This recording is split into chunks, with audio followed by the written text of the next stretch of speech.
We are going to continue our look at doing synthetic division. This time, we're going to throw in a couple little wrinkles, things you need to keep an eye on. If you remember from before, we start by making a box in which we're going to put in what we are dividing. Now, when we take a quick look at our exponents here, we start with an x to the fifth, and then it goes to an x to the third. Notice we are missing an n to the fourth part. So if you need to, either physically or mentally, you have to keep in mind that there is no n to the fourth term. So when we list our coefficients out, we'll have 1 for the end of the fifth.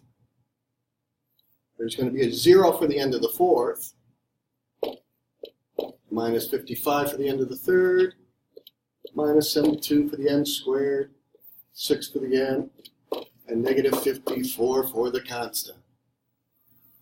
Remember to leave a gap because you're going to be putting numbers there. And our box for the remainder.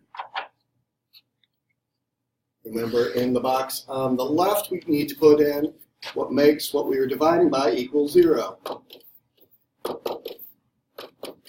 We have the 8. We should be looking at positive 8.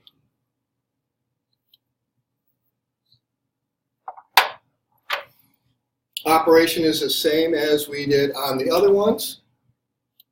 First, number 1 gets dropped down. Numbers on the bottom get multiplied by the number in the box, in this case the 8. So 1 times the 8 should give us 8. 0 plus 8 will be 8. Number on the bottom 8 gets multiplied by the 8 in the box. So 8 times 8 should give us 64.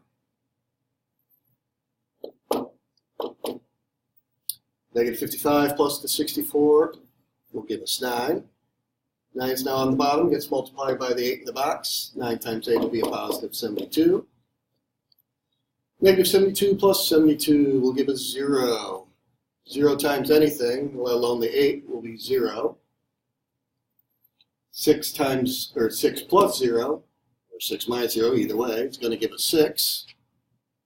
And 6 times the 8 will give us a positive 48. So in this case, we'll have a remainder of negative 6.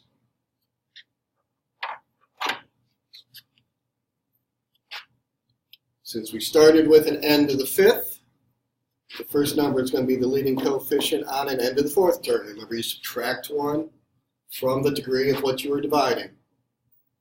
If you want, you can put the 1 in front, although you do not necessarily need it. Then we proceed down. 8 will be the coefficient on the n cubed. 9 will be the coefficient on the n squared. Since there are no n terms, we got a 0 there, we do not need to write that down. We can go straight to the plus 6. And then with the remainder, remember it's the remainder on the top over what we were dividing by, in this case the n minus 8.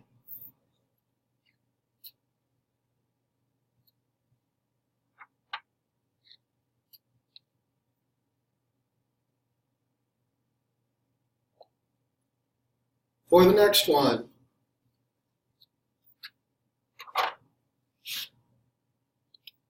start with our box again. This time if we look at the exponents, there's a b to the fourth, b to the third, but notice there is no b squared. You may want to put a star there or something to let you know it's there. I got the advantage I can actually move stuff over. Right in, there's no b squareds there.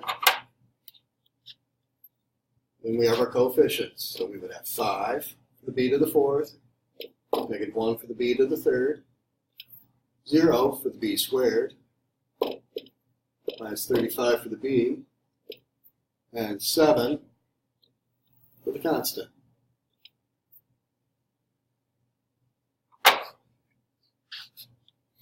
Now remember, the number in the box is whatever makes this, what you're dividing by, equal 0.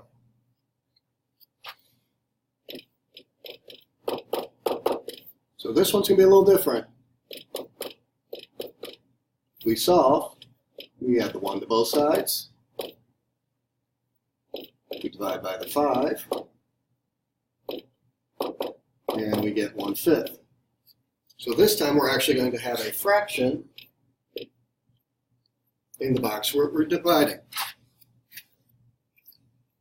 Now the good news, since I let the computer make up the problem, we know there will be no fractions in the work.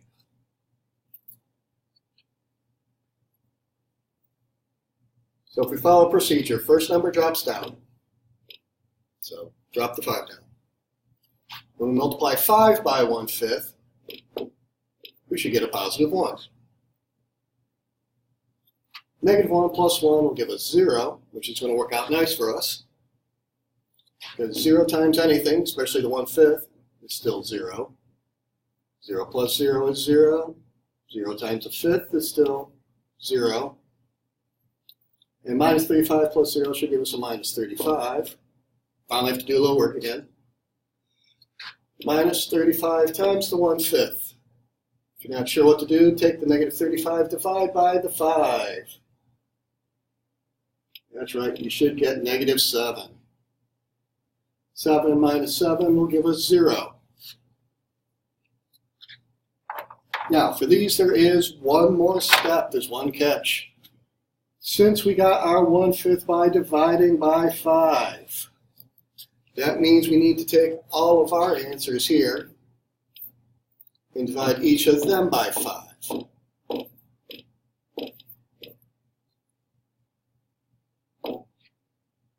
Now the zeros divided by 5 are fairly easy, and the negative 35 divided by 5 is negative 7.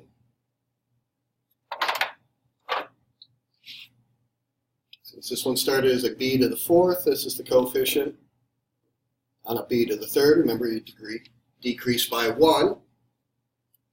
Note there'll be no b squareds, no b terms, and a minus 7.